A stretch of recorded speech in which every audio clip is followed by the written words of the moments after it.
بسم اللہ الرحمن الرحیم یا بنی اقم الصلاة وأمر بالمعروف وانہ عن المنکر واصبر على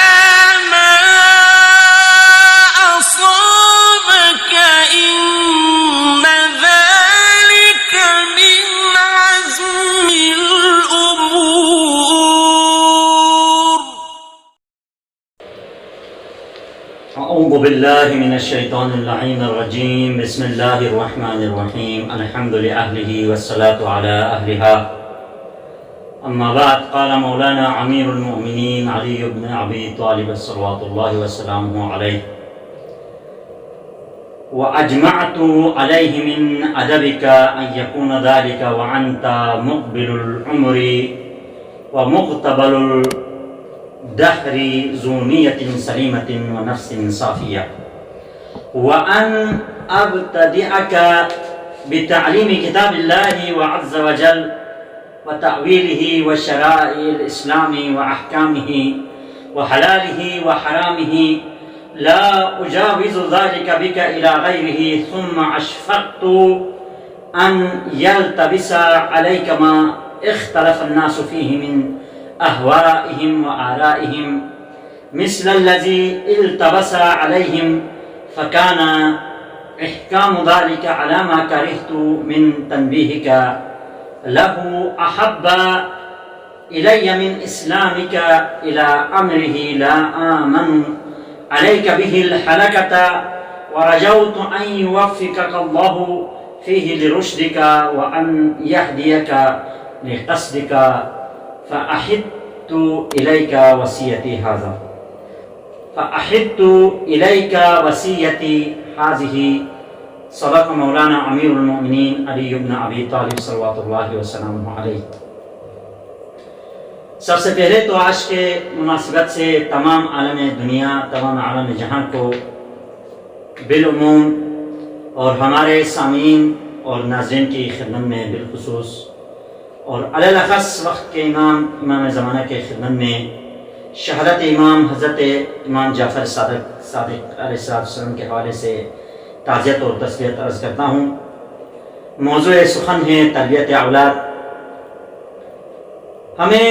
سیرت ائمہ سے جو سیرت ملتی ہے، جو درس ملتا ہے، وہ یہ ہے کہ اپنی زندگی کو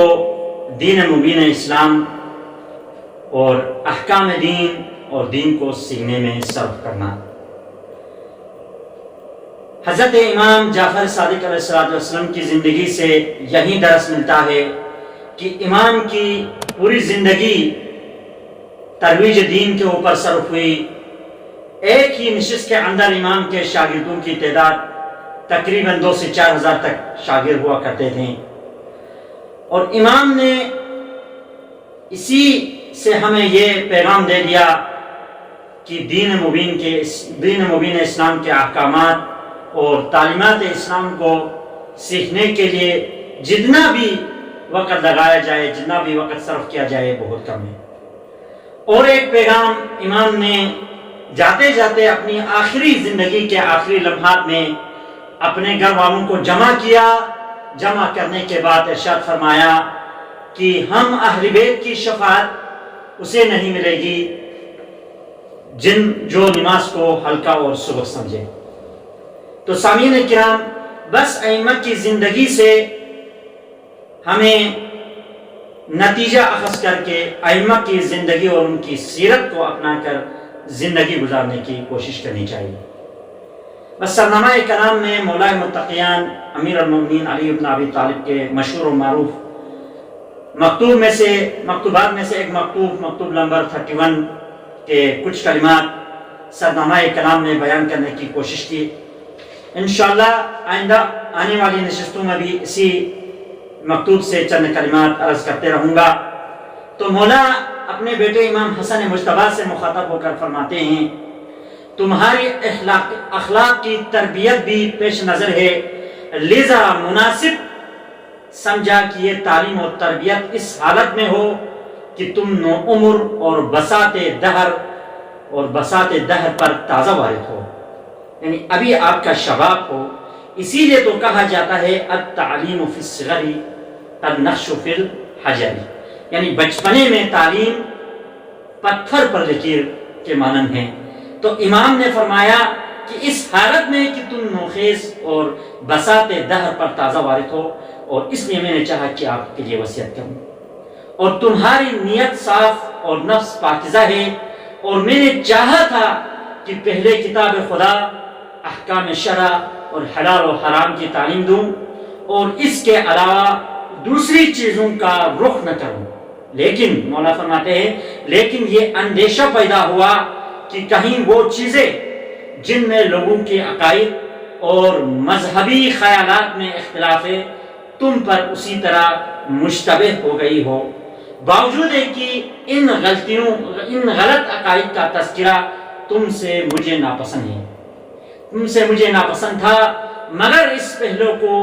مضبوط کر دینا تمہارے لیے مجھے بہتر معلوم ہوا. اسے تمہیں اسی صورتحال کے سپرد کر دوں کہ جس میں مجھے تمہارے لیے ہلاکت اور تباہی کا خطرہ ہے. اور میں امید کرتا ہوں کہ اللہ تبارک و تعالی تمہیں ہدایت کی توفیق دے گا اور صحیح راستے کی رہنمائی کرے گا. ان وجوہات سے تمہیں وصیت نامہ لکھتا ہوں. مولا کائنات امیر المومنین علی بن ابی طالب، یہ منشور امامت امام نے جو منشور اور دستور دیا ہے، یہ منشور امامت تمام نوع انسانی کے لیے درس ہدایت ہے کہ جس پر عمل پیرا ہونے سے سعادت اور کامرانی کی راہیں کھل سکتی ہیں. اس میں دنیا و آخرت کو سنوارنے، اخلاقی شعور کو ابھارنے اور معیشت اور معاشرے کو سدھارنے کے وہ بنیادی اصول درج ہیں جس کی نظیر پیش کرنے سے علماء اور فلاسفہ کے ضخیم دفاتر قاصر ہیں. ایسی حقیقتیں، ایسی واضح و نصیحت انسانیت کے بھولے ہوئے درس کو یاد دلانے حسن معاشرہ کے مٹے ہوئے نقوش کو تازہ کرنے کے لیے اور اخلاقی رفعتوں کو ابھارنے کے لیے محرک ہے امام کے یہ کلمات اور امام کے یہ منشورات. سامعین کرام، موضوع سخن تربیت اولاد، اہداف تربیت ہمارے سامعین کی خدمت میں عرض کر چکا ہوں. انشاءاللہ آج مختصراً چند کلمات آپ کی خدمت میں عرض کروں کہ تربیت اور تعلیم، آیا یہ تربیت اور تعلیم دو الگ الگ چیزیں ہیں یا یہ دونوں ایک ہی چیز ہے؟ یعنی تربیت الگ شے، تعلیم الگ شے ہے، یا تربیت اور تعلیم دونوں کا ایک ہی معنی ہے؟ تو عرض خدمت یہ ہے کہ تربیت کا مفہوم اور معنی عام کے لحاظ سے، جس معنی کو سابقہ نشست میں نے بیان کر چکا ہوں، یہ مفہوم عام تربیت کا شامل کرتا ہے ہر اس فعالیت کو جو فرد کے لیے نمو اور فروغ اور استعدادات اور اس کے سلوک کے اوپر یہ تربیت مؤثر ہے. بلکہ مفہوم تربیت اس سے بھی اکثر چیزوں کو شامل کرتا ہے، کیونکہ اس کے دائرے میں ہر وہ عمل شامل ہے، تربیت کے دائرے میں ہر وہ عمل شامل ہے جو اس کے اخلاق، سلوک اور تہذیب نفس کے اوپر مؤثر ہوتا ہے. اور وہ چیزیں یا وہ کام بھی اس تربیت کے دائرے میں شامل ہے جو غیر مباشر طریقے سے حاصل ہوتے ہیں. مثلا مروجہ قوانین ہے، فیصلے ہیں، قضاوت کا نظام ہے، فیشن کے طرز و طریقے اگر دیکھا جائے، اور رسومات ہے اور عادات اجتماعیہ وغیرہ ہے، یہ غیر مباشر طریقے پر مرتب ہوتے ہیں. اور وہ نظام جس کا عرف میں اتباع کیا جاتا ہے، اور ہر وہ عامل جو غیر مباشر طریقے سے تربیت کے اوپر کیا ہے، مؤثر ہوتا ہے. جس طرح مادی ماحول مؤثر ہے تربیت پر، اور وہ حالات اور کیفیات طبعی جو انسان کی دسترس میں نہیں ہے، وہ بھی مؤثر ہے تربیت کے اوپر، مثلا موسم ہے اور جغرافی حالات ہے، ہر جغرافیہ اس کے حدود کے لحاظ سے انسان کی تربیت پر اثر رکھتا ہے، بلکہ ہر وہ چیز جو بشری زندگی کی تشکیل کے لیے، جو بشری زندگی کے نمو کے لیے مددگار ثابت ہوتے ہیں، وہ بھی اس تربیت کے معنی میں شامل ہے۔ پس تربیت بمعنی عام کے حساب سے کیا ہوا؟ تربیت بمعنی عام میں شامل کرتا ہے ہر وہ چیز جو نمو، تہذیب اور فرد کی قوتوں اور استعدادات کے لیے جو چیزیں لازم اور ضروری ہے، وہ تمام چیزیں اس تربیت کے دائرے میں جمع ہو سکتی ہے، سمجھ سکتی ہے۔ یہ ہوا تربیت کا معنی۔ اب آتے ہیں تعلیم کے معنی میں۔ تعلیم کسے کہا جاتا ہے؟ تعلیم اور تربیت الگ الگ شے ہے۔ یعنی تعلیم سے مراد یہ ہے کہ اگر تعلیم سے مقصود لیا جائے کہ معلم سے متعلم کی طرف معلومات کو نقل کرنا، یعنی ایک استاد اپنی زندگی کے تجربات اور اپنے حاصل کردہ تعلیم کو اپنے شاگرد کی طرف منتقل کرنا، لیکن اس قصد اور ارادے کے ساتھ کہ متعلم کی مدد اور کمک کی جائے معرفت اور معلومات کے ایک حصے اور ایک قسم کو منتقل کرنے پر۔ پس اس معنی کے لحاظ سے تعلیم کا معنی انتہائی محدود ہوا، جبکہ تربیت کا معنی اس سے زیادہ وسیع ہوا،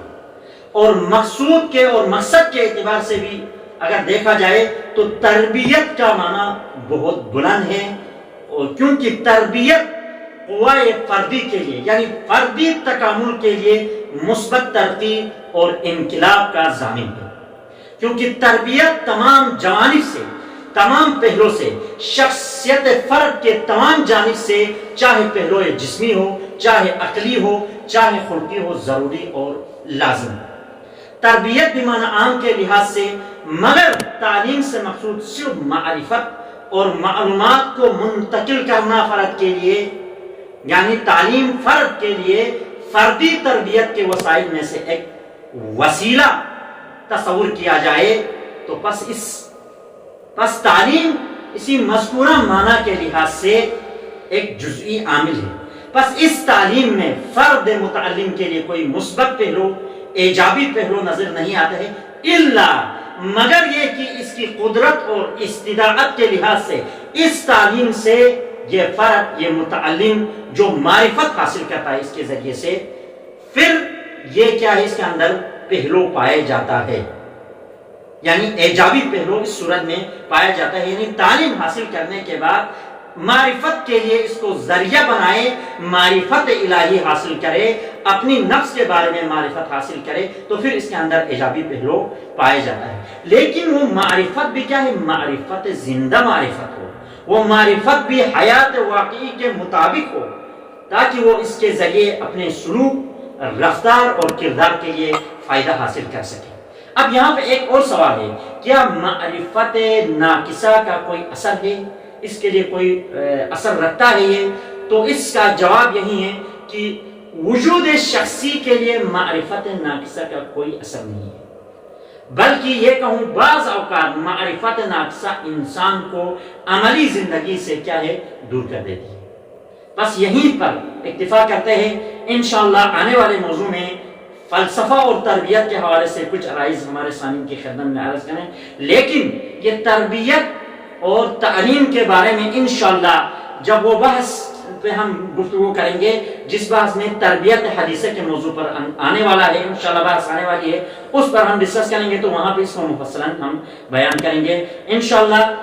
پروردگار سے دعا کرتے ہیں پاک پروردگار ہمیں حقیقی معنوں میں اپنی تربیت اور اپنے اولاد کی تربیت سیرت ائمہ معصومین کے تحت کرنے کی توفیق عطا فرما۔ وآخر دعوانا الحمدللہ۔